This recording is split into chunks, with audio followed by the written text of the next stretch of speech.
সুন্দর চেহারা, সাজসজ্জা বা শরীরের ভঙ্গি প্রথমেই চোখে পড়ে। চোখ মস্তিষ্কে তাৎক্ষণিক সিগন্যাল পাঠায় এটি বিশেষ কিছু। মনোযোগ ধরা, সৌন্দর্য এমনভাবে মনোযোগ কাড়ে যে আশেপাশের অন্য জিনিস কিছু সময়ের জন্য গৌণ হয়ে যায়। অনেক সময় মানুষ অজান্তেই তাকিয়ে থাকে। ইতিবাচক আবেগ সৃষ্টি, সৌন্দর্য দেখা আনন্দ, প্রশান্তি বা উত্তেজনা তৈরি করে। ডোপামিন ও অক্সিটোসিনের মতো হ্যাপি হরমোন নিঃসৃত হতে পারে। কৌতূহল বৃদ্ধি, সুন্দর ব্যক্তিকে নিয়ে জানতে ইচ্ছে হয় তার স্বভাব, জীবনধারা বা পছন্দ কী। এই ধাপেই আলাপ শুরু বা যোগাযোগের চেষ্টা হয়। সামাজিক প্রভাব, সৌন্দর্য অনেক সময় আত্মবিশ্বাস বাড়ায় এবং অন্যের চোখে ব্যক্তির মর্যাদা বৃদ্ধি করে।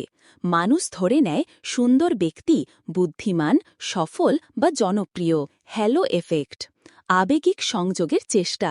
ধীরে ধীরে শুধু বাহ্যিক নয়, ব্যক্তিত্ব ও আচরণের দিকেও মনোযোগ যায়। যদি ভেতরের গুণ সৌন্দর্যের সাথে মেলে, সম্পর্ক আরও গভীর হয়।